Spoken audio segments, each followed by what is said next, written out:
ചെറിയ കിടാക്കൾ മരിച്ചു പോയാൽ അത് ആണാവട്ടെ പെണ്ണാവട്ടെ ചെറിയ പെൺകിടാവ് മരിച്ചാൽ ആണിനെ കുളിപ്പിക്കുന്നത് കൊണ്ട് വിരോധമില്ല. ചെറിയ ആൺകിടാക്കൾ മരിച്ചാൽ പെണ്ണുങ്ങൾക്ക് കുളിപ്പിക്കുന്നതിനും വിരോധമില്ല. അത് അങ്ങോട്ടും ഇങ്ങോട്ടൊക്കെ കുളിപ്പിക്കാം. അത് നമ്മൾ മനസ്സിലാക്കണം. ഇനിയോ ഒരു പെണ്ണ് മരണപ്പെട്ടു, പെണ്ണിനെ കുളിപ്പിക്കാൻ വാപ്പയില്ല, ഉമ്മയില്ല, സഹോദരിമാരില്ല, പെൺമക്കളില്ല, നാട്ടിലൊറ്റ പെണ്ണുമില്ല. ആ തൊട്ടാൽ ഒരു മുറിയെന്ന ആ മുറിയാത്ത ആണുങ്ങളും നാട്ടിലില്ല, വാപ്പല്ല, ആങ്ങളമാരില്ല, മക്കളില്ല, ഭർത്താവില്ല, ആരുമില്ല. പെണ്ണ് മരിച്ചു, എന്താ ചെയ്യാം? ചിലപ്പോഴങ്ങനെ കൊടുങ്ങും. ഇപ്പോൾ ഉമ്രക്കൊക്കെ പോലെ അങ്ങനെ അല്ലേ? 65 ആൾ ഉമ്ര പോകുകയാണെങ്കിൽ 3 ആണുങ്ങളും ഉണ്ടാവും, 62 പെണ്ണുങ്ങളും ഉണ്ടാവും. ഏതെങ്ങനെയാണ്? ഉമ്രക്ക് പോകണമെങ്കിൽ ഹജ്ജിന് പോകണമെങ്കിലൊക്കെ ഇപ്പോഴ് മഹറമായ ആണ് കൂടെ ഉണ്ടെങ്കിലേ ഗവൺമെന്റ് അനുവദിക്കൂ. അപ്പൊ പിന്നെന്തായി? ഈ 62 പെണ്ണുങ്ങളെയും മഹറം 3 ആളാണ്. ഒരാൾ ആങ്ങളാവും, ഒരാൾ പെണ്ണാവും, ഒരു ബാപ്പാവും, ഒരാള് ഭർത്താവും, അയാൾ തന്നെ ഏട്ടന്റെ മോനാവും. എല്ലാം കൂടി 62 ആൾക്കും ഒക്കെ ഒരു ബന്ധവും ഉണ്ടാവില്ല. ആരാന്ന് വെച്ചാൽ എന്റെ പെങ്ങളാന്നല്ലോ. പെങ്ങളെന്നെ അതിന്റെ പിന്നെ മക്കളല്ലേ? നമുക്കൊരു ചോദ്യവും അതിന്റെ പിന്നെ മക്കളല്ലേ? പിന്നെ പെങ്ങളെന്നല്ലേ? ഹജ്ജിനൊക്കെ പോണത് കളവ് പറഞ്ഞിട്ടാ പോണത്. മബ്റൂറായ ഹജ്ജ് എന്ന് പറഞ്ഞാൽ ഒരു കുറ്റമില്ലാത്തതിനാണ് മബ്റൂറായ ഹജ്ജ്. തുടക്കം തന്നെ കുറ്റമായത് കളവായത്. ആരാന്ന് വെച്ചാ സഹോദരൻ. അവരൊന്നും എഴുതിയില്ലെങ്കിൽ അങ്ങോട്ട് വിടൂല. ഉള്ളതുപോലെ എഴുതിയാൽ നമ്മളെ അമലുകളൊക്കെ ഇപ്പൊ അങ്ങനെ തന്നെ. എല്ലാ അമലുകളെയും അവസ്ഥ തന്നെ. അല്ലാഹു കാത്ത് രക്ഷിക്കട്ടെ, പഠിച്ച റബ്ബ് കാക്കട്ടെ. സഗീർ അങ്ങനെ ഒരാൾ മരിച്ചു, ഒരു പെണ്ണ് മരിച്ചു. പെണ്ണിനെ കുളിപ്പിക്കാൻ പറ്റുന്ന സ്ത്രീകൾ ആരുമില്ല, മഹറമായ ആണുങ്ങളില്ല. പിന്നെ കാണലും തൊടലും ഹറാമായ ആണുങ്ങൾ മാത്രമേ ഉള്ളൂ. ഇത് ചെയ്യും. എന്നാൽ യുമ്മിമ കുളിപ്പിക്കാൻ പാടില്ല. തയമ്മം ചെയ്തിട്ട് കഫൻ ചെയ്ത് നിസ്കരിച്ച് മറവ് ചെയ്യണം. തയമ്മം ചെയ്ത് കൊടുക്കണം.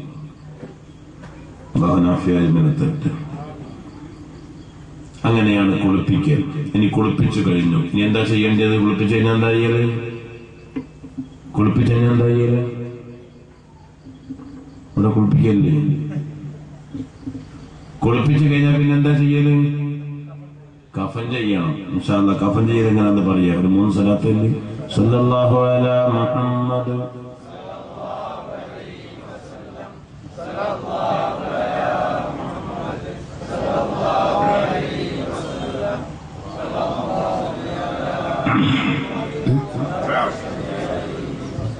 കഫൻ ചെയ്യണം. യുകഫനുൽ മയ്യിത്തു. കേട്ടോളൂ, മയ്യിത്തിനെ കഫൻ ചെയ്യപ്പെടാൻ പറ്റും. ബിമാ ലഹു ലുബ്സുഹു ഹിയ്യ, അവന് ജീവിതകാലത്തിൽ ധരിക്കാൻ പറ്റുന്ന ഏത് വസ്ത്രത്തിലും മരണപ്പെട്ടാൽ കഫൻ ചെയ്യപ്പെടാനും പറ്റും.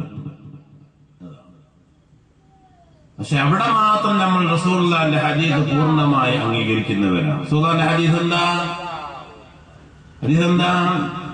ഇൽബസൂ മിൻ സിയാബികുമുൽ ബീൽ വകഫിനൂ ഫീഹാ മൗതാകും ശഫീഉനാ റസൂലുള്ളാഹി. ഹദീസിന്റെ പകുതി നമ്മൾ വിടുന്നു, പകുതി നമ്മൾ എടുക്കുന്നു. അങ്ങനെ എന്താ അർത്ഥം? ഇൽബസൂ, നിങ്ങൾ ധരിക്കണേ, നിങ്ങൾ ധരിക്കണേ. ജീവനുള്ള മനുഷ്യരോട് അല്ലാഹുവിന്റെ ഹബീബ് പറയുന്നത്, നിങ്ങൾ ധരിക്കണേ. മിൻ സിയാബികുമുൽ ബീൽ, വെളുത്ത വസ്ത്രം ധരിക്കണേ. അതിന് പ്രത്യേകത, വെള്ള വസ്ത്രം ധരിക്കണം. മാത്രമല്ല വകഫിനൂ ഫീഹാ, വെള്ള വസ്ത്രത്തിൽ കഫൻ ചെയ്യണേ. മൗതാകും, നിങ്ങളിൽ നിന്ന് മരണപ്പെട്ടു പോയവരെ വെള്ള വസ്ത്രത്തിൽ കഫൻ ചെയ്യണേ. അത് നമ്മൾ പൂർണ്ണമായിട്ട് അംഗീകരിക്കുന്നത്. കാരണം മയ്യിത്തോ പറയൂല, അറിയോ? ജീവിതത്തിൽ ഇക്കാലം വരെ ഒരു വെള്ള വസ്ത്രം ധരിക്കാത്ത ആളെ മരിച്ചിട്ട് ഒരു വെള്ള തുണി കൊണ്ട് പൊതിപ്പിച്ച മയ്യിത്ത് പറയോ എനിക്കിത് വേണ്ട? ആരും പറയോ? എന്നെക്കൊണ്ട് നമ്മുടെ ചില പ്രത്യേകതകൾ പെട്ടതാണ്. ഒരു മക്കളുണ്ടായ ഒരാൾക്ക് ഒരു കുഞ്ഞ് ജനിച്ചു നിൽക്കുക. കുഞ്ഞ് ജനിച്ചിട്ട് പ്രസവിക്കുന്ന സമയത്ത് തന്നെ മരിച്ചുപോയി. അല്ലാഹു നമ്മളെ കാക്കട്ടെ. അതിന് കാക്കട്ടെ എന്ന് പറഞ്ഞാൽ അതിന്റെ മഹത്വം പറഞ്ഞാൽ ആരും ആമീൻ ചെല്ലൂല എന്നാണ്. മഹത്വം പ്രസവിക്കുന്ന സമയത്തൊക്കെ ഒരു കുഞ്ഞ് മരിച്ചു പോയാൽ കിട്ടുന്ന പ്രതിഫലം അറിഞ്ഞാൽ ആരും ആമീൻ ചെല്ലൂല. അത്രയും വലിയതാണ്. പക്ഷെ നമ്മളെന്ത് ചെയ്യും? അതിന്റെ മഹത്വം കിട്ടണമെങ്കിൽ ക്ഷമിക്കണം. ഇത് വേറുണ്ട്. ക്ഷമിക്കാൻ പറഞ്ഞാൽ എന്താ? അതും പഠിക്കണമല്ലോ. ക്ഷമിക്കാൻ പറഞ്ഞാൽ എന്താ? ഒരു ചെറിയ കിതാബ് നമ്മളത് മരിച്ചു പോയാൽ പ്രത്യേകം മലക്കുകള് ആ റൂഹിനെ പിടിച്ച് പഠിച്ച റബ്ബിന്റെ മുമ്പ് പോണേരം അള്ളാഹു ചോദിക്കുന്ന നിങ്ങൾ എവിടുന്നാ വരുന്നത്? ഞങ്ങൾ ആരിക്കാടിയിൽ വരിക. എന്റെ ഞങ്ങൾ ഇന്ന ആളെ കിടാവിന്റെ റൂഹം പിടിച്ചിട്ട് വരും. ഓ അഹത്തും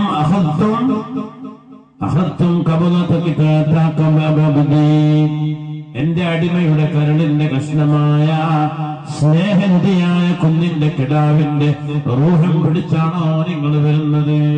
അതെ. അല്ലാഹുവിന്റെ അടുത്ത ചോദ്യം, മാതാ ഖാല അബ്ദി. നോക്കി, മാതാ ഖാല അബ്ദി. ആ അടിമയുടെ റൂഹ് പിടിച്ചോത് എന്റെ അടിമ കേട്ടപ്പോൾ എന്തായിരുന്നു എന്റെ അടിമയുടെ പ്രതികരണം? മാതാ ഖാല അബ്ദി. എന്റെ അടിമ എന്ത് പറഞ്ഞു?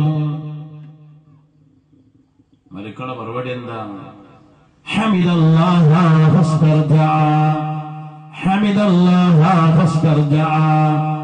ആ കിടാവ് മരിച്ചോട് കേട്ടപ്പോഴേ അൽഹംദുലില്ലാഹ് എന്ന് പറഞ്ഞു പോയി. ഇന്നാ ലില്ലാഹി വ ഇന്നാ ഇലൈഹി റാജിഊൻ എന്ന് ചൊല്ലി. അങ്ങനെ പറഞ്ഞു അൽഹംദുലില്ലാഹ്. കാരണം നമ്മള് 10-80 കൊല്ലം വിവാദത്തെടുത്താൽ കിട്ടാത്ത അത്രയും വലിയൊരു പ്രതിഫലം ഒരു കിടാവ് മരിച്ചു പോയാൽ കിട്ടുക. സ്വർഗത്തിലേക്കുള്ള എളുപ്പ വഴി. പക്ഷേ അവിടെ അത് വേണം. ഹമിദല്ലാഹ ഫസ്തർജഅ.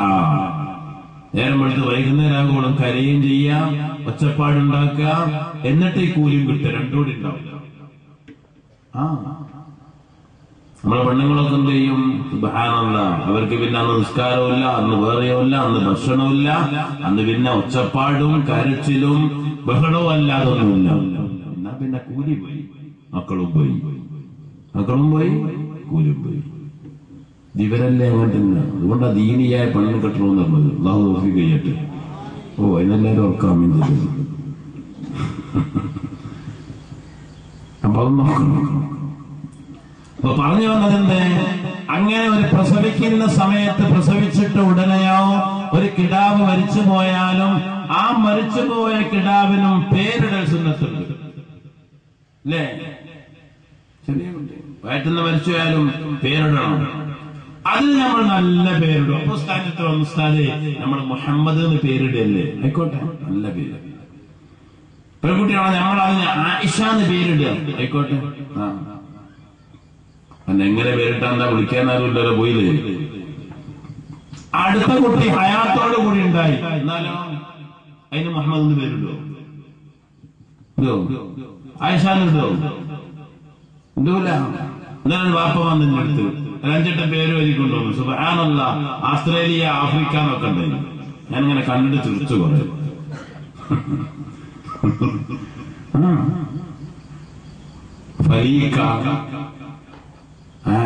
ആമുക്കാണോ എന്താന്ന്? പെൺകുട്ടിയാണ്. ഞാനാണോ പെണ്ണോന്ന് ചോദിച്ചു. പെണ്ണാന്ന് പറഞ്ഞു.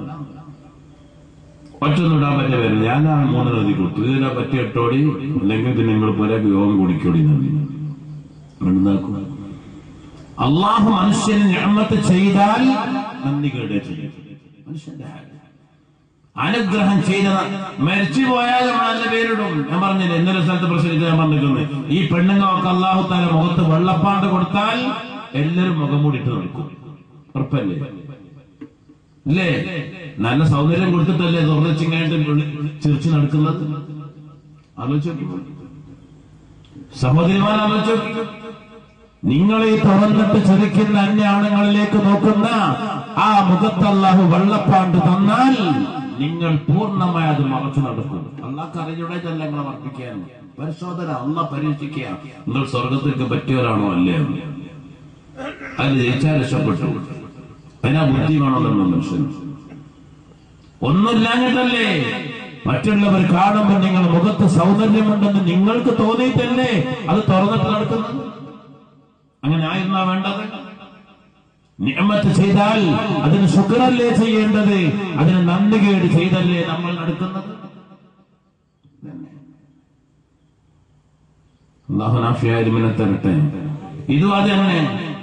പ്രസവിക്കുമ്പോഴോ പ്രസവിച്ച് പെട്ടെന്ന് മരിച്ചുപോയ പേരിടുന്നതിന് മുമ്പ് മരിച്ചുപോയാൽ നമ്മൾ നല്ല പേരിടും. മരണപ്പെടുത്താൻ നമുക്ക് ഉപകാരപ്പെടുന്ന അല്ലാഹു തആല നിഅമത്ത് ചെയ്ത് ആ കുട്ടിക്ക് ജന്മം നൽകി ജീവൻ നൽകി ആരോഗ്യം കൊടുത്താൽ അതിന് അല്ലാഹുവിനെ പറ്റിയ പേര് നമ്മളുടെ ഇല്ല. നമ്മൾ ചെയ്യുന്ന വൃത്തികേടാണ്. അല്ലാഹു കാക്കട്ടെ.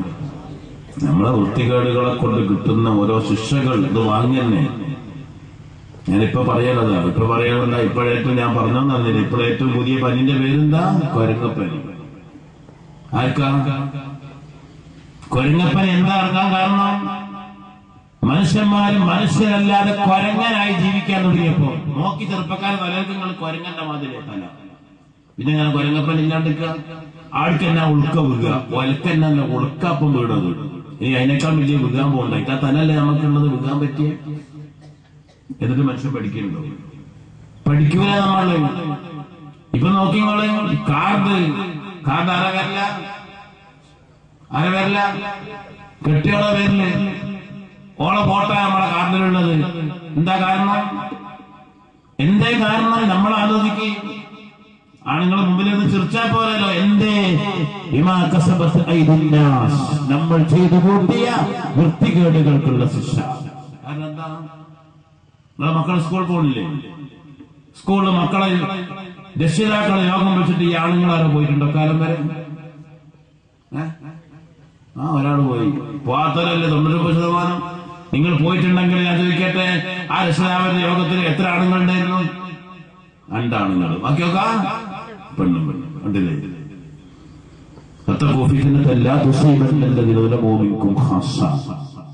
പോയ നിങ്ങൾക്ക് മാത്രം പ്രത്യേക നിയമം വരൂല. ഖുർആൻ അങ്ങനെ സൂക്ഷിച്ചോളൂ ഒരു ഫിത്നയെ.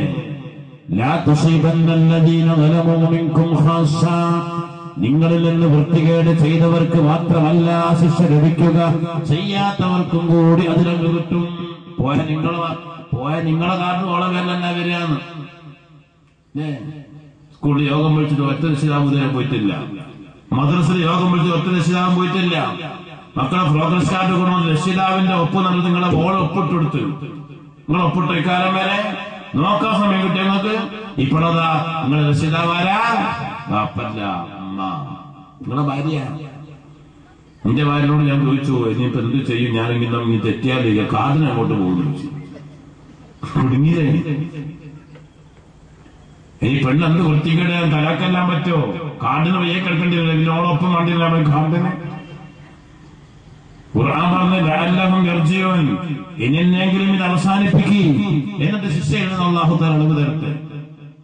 കിട്ടും. ഇപ്പോഴാ പരീക്ഷ എടുക്കുന്ന കേന്ദ്ര ഗവൺമെന്റ് അംഗീകരിച്ച CBSE പരീക്ഷയുടെ SSLC പരീക്ഷ എഴുതുന്ന കുട്ടിക്ക് വെള്ളിയാഴ്ച ഉച്ചക്ക് ജുമുഅക്ക് പോകാൻ പറ്റൂല. ജുമുഅക്ക് പോകാൻ പറ്റൂല. ഈമാനുള്ള വാപ്പാരുണ്ടോന്നാന്ന് വെട്ടിച്ചിട്ട് മറ്റേ കേരള സിലബസ് ചേർത്തി. അത് സാറല്ല ഉസ്താദേ, ഒരു ജുമുഅല്ലേ? എന്ത് ജുമുഅ? ഒന്ന് ഗൗരവമായി മനസ്സിലാക്കിങ്ങള്. മിനിയാന്ന് പത്രത്തിൽ വന്നല്ലോ, മലപ്പുറം ജില്ലയിലെ സ്കൂളിൽ ഗേറ്റിന്റെ പുറത്ത് വെച്ചിട്ട് അവൾ ധരിച്ച ഇസ്ലാമിക വേഷം അത് പൂർണ്ണമായി അഴിച്ചു മാറ്റാതെ ഗേറ്റിന്റെ അകത്തേക്ക് കയറ്റാത്ത ഒരു സ്കൂളിന്റെ പേരിൽ ഒരു കുട്ടിയുടെ രക്ഷിതാവ് പരാതി കൊടുത്തു. കോടതി പാസ്സാക്കിക്കുന്നത് ഒരു മുസ്ലിമിന്റെ മുഴുവൻ വേഷവും ഫുൾ കൈ ഷർട്ടും മുഖമക്കനയും ധരിച്ചുകൊണ്ട് സ്കൂളിൽ പോകാനുള്ള എല്ലാ സ്വാതന്ത്ര്യവും ഒരു മതത്തിനുണ്ട് പറഞ്ഞു. കാസർഗോഡ് ജില്ലയിലെ സ്ഥലം നിങ്ങൾ പോയി കച്ചറുണ്ടാക്കി. ബാക്കിയുള്ളതിനൊക്കെ ഉസ്താദിനെ പള്ളിയിൽ നിന്ന് വിളിക്കാനും ഒരു പ്രസംഗം തെറ്റിപ്പോയാൽ തല്ലുണ്ടാക്കാനും പ്രസിഡന്റിനെ പറ്റുന്ന പുറത്താക്കാനും ഇതിനൊക്കെ എന്താ ഉഷാറ്? ഒരു ദീനിന്റെ എതിരിൽ വന്നിട്ട് ഒരു കൈയടക്കാൻ പോലും ധൈര്യമില്ലാതെ കിടക്കുന്ന മനുഷ്യന്മാർ. എന്ത് കഴിഞ്ഞു നമ്മളെ കൊണ്ട്? അങ്ങനെ സ്കൂൾ കാസർഗോഡ് ജില്ലയില്ലേ? ഈ ഇരിക്കുന്ന ആരോ മക്കൾ പഠിക്കുന്നുണ്ടോ ആ സ്കൂളിൽ? ഞാൻ പേരൊന്നും പറയുന്നില്ല, കച്ചറുണ്ടാക്കാൻ വന്നല്ലോ. ഇല്ലേ കാസർഗോഡ് ജില്ലയിൽ?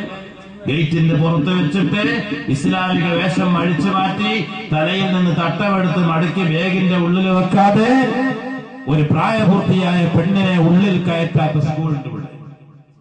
അവിടെ പഠിക്കുന്നത് 60% മുസ്ലിമീങ്ങളുടെ മക്കൾ. എന്ത് ദീനാ നമുക്കുള്ളത്? എന്ത് ദീനാണുള്ളത്? ധൈര്യം ഉണ്ടോ പേര് പഠിച്ച് സാധാരണ സ്കൂളിൽ ചേർത്താൻ നിങ്ങൾ കൊണ്ട്? കഴിയില്ല. നമുക്ക് ദീനുണ്ടെന്ന് വെറുതെ പറയാ. ഹജ്ജ് നമ്മൾ എത്രോളം ചെയ്തിട്ടുണ്ടാവും, ഉംറ അതിനേക്കാൾ കൂടുതൽ ചെയ്തിട്ടുണ്ടാവും. ഇവിടെ ദീനൊന്നും ചെയ്തിട്ടില്ല. അതൊക്കെ എന്റെ പൈസന്റെ ഹുങ്ക് അല്ലേ? അള്ളാഹു കാത്തു രക്ഷിക്കട്ടെ, പഠിച്ച റബ്ബ് കാക്കട്ടെ എന്നേ പറയാനില്ല. ഇപ്പൊ ഞാൻ പറഞ്ഞു വന്നു, ഞാൻ വിശദത്തിലേക്ക് തന്നെ വരിക. ഇപ്പോഴേ മയ്യിത്തിനെ കഫൻ ചെയ്യുമ്പോഴേ ലഹു യുകഫ്ഫനു ബിമാ ലഹു ലുബ്സുഹു ഹയ്യ, ജീവനുള്ള കാലത്ത് ധരിക്കാൻ പറ്റുന്ന ഏത് വസ്ത്രത്തിലും മയ്യിത്തിനെ കഫൻ ചെയ്യാവുന്നതാണ്. പക്ഷേ ഏറ്റവും നല്ലത് റസൂലുള്ളാഹി പറഞ്ഞത് ഇൽബസൂ മിൻ സിയാബികുമുൽ ബീൽ, നിങ്ങൾ വെളുത്ത വസ്ത്രം ധരിക്കണേ. വകഫിനൂ ഫീഹാ മൗതാകും, ആ വെളുത്ത വസ്ത്രത്തിൽ നിങ്ങളുടെ മരിച്ചുപോയവരെ നിങ്ങൾ കഫൻ ചെയ്യണേ. ഒരു ഹദീസിന്റെ 2 പകുതിയാണ്. ആദ്യം ജീവനുള്ളവനോട് ധരിക്കാനാ പറഞ്ഞത്, എന്നിട്ട് മരിച്ചവർ അതേ തരത്തിലുള്ള കഫൻ ചെയ്യാനാ പറഞ്ഞത്. ഒന്നാമത്തെ നമ്മൾ ഒഴിവാക്കി, രണ്ടാമത്തെ നമ്മൾ എടുത്തു. അങ്ങനെ മരിച്ചില്ലേ? എന്തറിയാ? എന്താ ഒരു കറുത്ത പുറത്തിൽ ഒരു മയ്യിത്തിനെ കഫൻ ചെയ്തു, എന്തോ കുഴപ്പമുണ്ടോ? കറാഹത്ത് പോലും ഇല്ല. ഒരു ചുവന്ന പുറത്തില് എന്താ, ഒരു പച്ച പുതപ്പില് ഭീകാരനായി പച്ച പുതപ്പിച്ചു. വെള്ളം എന്തിനാ? സുന്നത്താണ്.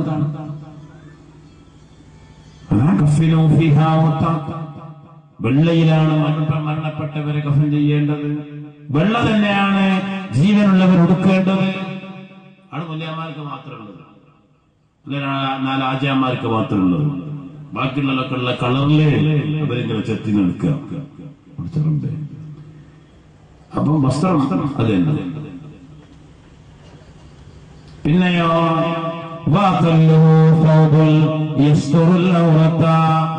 ഔറത്ത് മൗനമായി മറയുന്ന ഒരു വസ്ത്രമാണ് അതിന്റെ ഏറ്റവും ചുരുങ്ങിയ രൂപം. വല്ലഫ്ളലുലിർരിജാലി, പുരുഷന്മാർക്കാണെങ്കിൽ ഏറ്റവും ശ്രേഷ്ഠമായത് സലാസൻ യഉമ്മുൽ ബദന, ശരീരം മുഴുവനും പൊതിയുന്ന 3 കഫൻ തുണികളാണ്. വയജൂസു റാബിഉൻ വഖാമിസുൻ അയ ഇമാമത്തുൻ വഖമീസ്.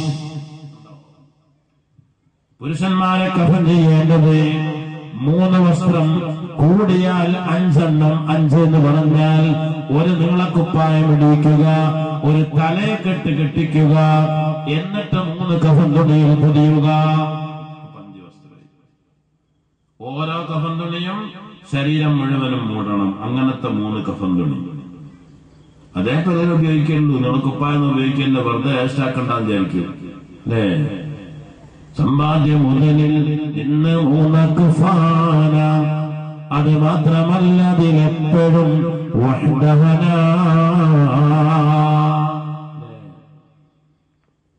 മറ്റക്ക് പകരം മണ്ണതിൽ വിരിച്ചിട്ടതാ. സുബ്ഹാന റബ്ബി, ഇരുളിനാൽ പെയ്തിട്ടതാ.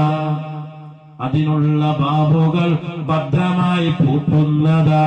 താക്കോൽ ഇസ്രാഫീല് സൂക്ഷിക്കുന്നതാ. സൂറന്ന കാഹളം ഒരു ദിനം മുഴങ്ങുന്നതാ. അക്കാലമത്രയും നീ അതിൽ കഴിയേണ്ടതാ.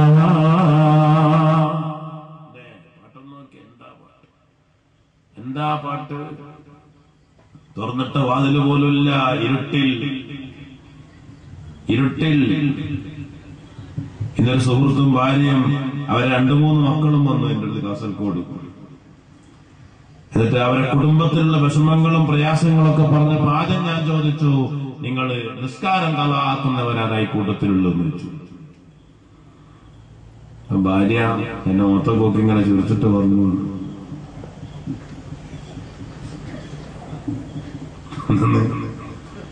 ഭർത്താവ് മുമ്പിലായിരിക്കുന്നത്, ഭാര്യയും രണ്ട് പെൺകുട്ടികളും കേൾക്കുന്നു. ആൺകുട്ടി ഭർത്താവിന്റെ അടുത്ത് തന്നെ ഉണ്ട്. വിഷമങ്ങളും പ്രയാസങ്ങളും ബുദ്ധിമുട്ടുകളും ഇങ്ങനെ പറഞ്ഞപ്പോ ഞാൻ ചോദിച്ചു, നിങ്ങൾ നിസ്കാരം കളാക്കുന്നവരാരുണ്ടോ എന്ന് ചോദിച്ചു.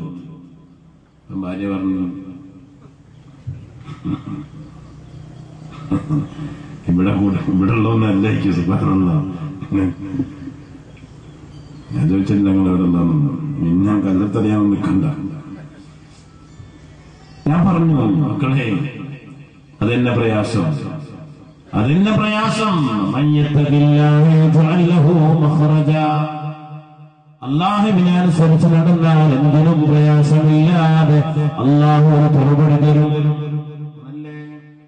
നിസ്കാരം ഖലാക്കിയ മനുഷ്യന് 12 പരീക്ഷണങ്ങൾ അല്ലാഹു കൊടുക്കും.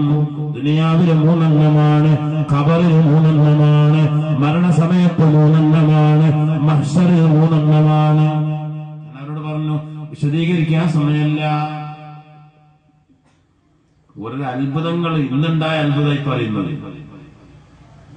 ഞാൻ പറഞ്ഞു, സഹോദരങ്ങളെ വലിയ കച്ചവടം ചെയ്തിട്ട് കാര്യമില്ല. നിസ്കാരം ഖലാക്കിയവന് ദുനിയാവിൽ അല്ലാഹു കൊടുക്കുന്ന ഒന്നാമത്തെ ശിക്ഷ, യർഫഉല്ലാഹുൽ ബറകത മിൻ കസ്ബിഹി വരിസ്ഖിഹി. അവന്റെ ജോലിയിലും ഭക്ഷണത്തിലും സമ്പത്തിലും അല്ലാഹു ബർക്കത്ത് ഉയർത്തിക്കളയും. നിങ്ങളെ ജോലിയിൽ ബർക്കത്തില്ലാത്തത്, കച്ചവടത്തിൽ ബർക്കത്തില്ലാത്തത് നിങ്ങൾ നിസ്കാരം ശരിക്ക് ചെയ്യാത്തത് കൊണ്ടാണ്. അതുകൊണ്ട് ഇന്നു മുതൽ ഒരൊറ്റ നിസ്കാരവും ഖലാഅക്കൂലാന്ന് തീരുമാനിച്ചു പോയിക്കോളൂ.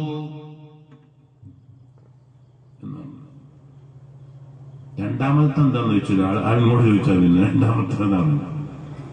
എന്നോട് ചോദിച്ചു, സമയം ഉണ്ടെങ്കിൽ പറഞ്ഞാൽ മതി. ജുമാന്റെ ദിവസമല്ലേ, 10 മണി 10:30 മണിക്കാ വന്നത്. ഞാൻ പറഞ്ഞു, സമയം പറയാ. രണ്ടാമത്തേത്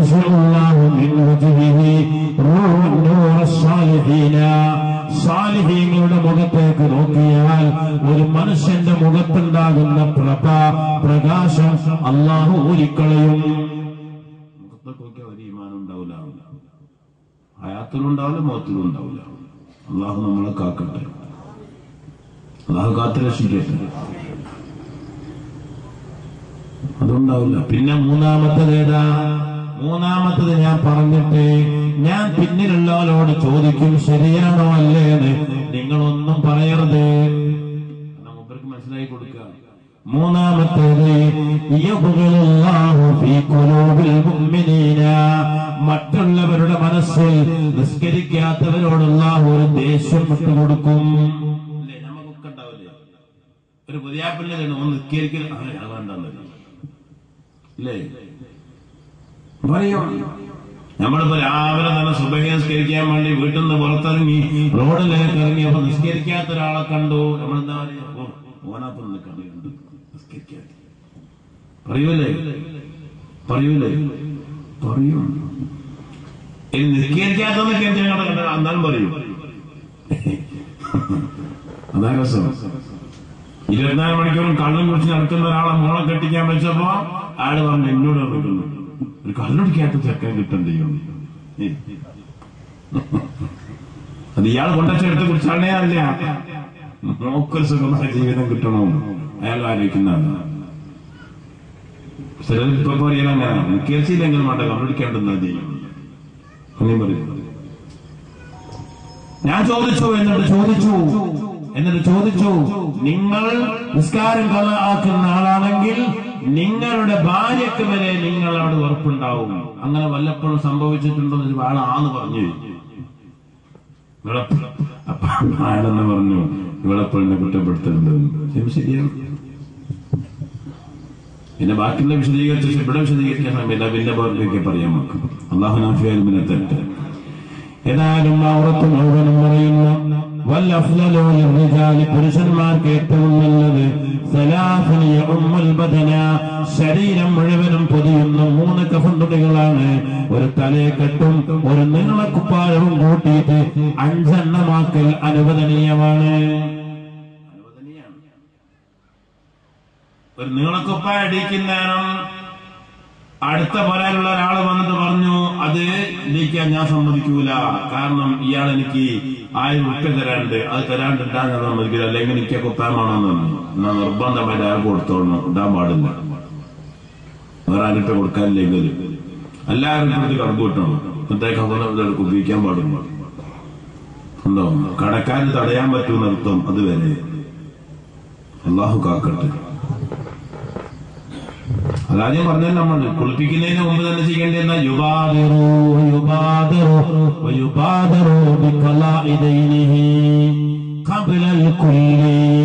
ഒരു മനുഷ്യൻ മരിച്ചു, കണ്ണടച്ചു കഴിഞ്ഞാൽ എല്ലാം ചെയ്യുന്നതിന്റെ മുമ്പ് ആദ്യം ചെയ്യേണ്ടത് അവന്റെ കടം വീട്ടലാണ്. വീട്ടിൽ ചായം കുടിച്ചിട്ടേ വേറെ ചാടാൻ നിൽക്കണ്ട. ഇനിയിപ്പോ നല്ല സുഖം. നമ്മളെ അമിത് ഷാ കച്ചവടം തുടങ്ങിയിട്ടുണ്ട്. ഇപ്പൊ വന്നോ? അമിത് ഷാ വന്നോ? അമിത് ഷാ കച്ചവടം തിരിച്ച് വല്ല ഹോട്ടലിൽ കയറി കടവും കുടിച്ചിട്ട് അള്ളാഹു ബർക്കത്ത് ചെയ്ത് കൊടുക്കട്ടെ. അള്ളാഹു പ്രയാസങ്ങളൊക്കെ തീർത്ത് കൊടുക്കട്ടെ. കടങ്ങളൊക്കെ അള്ളാഹു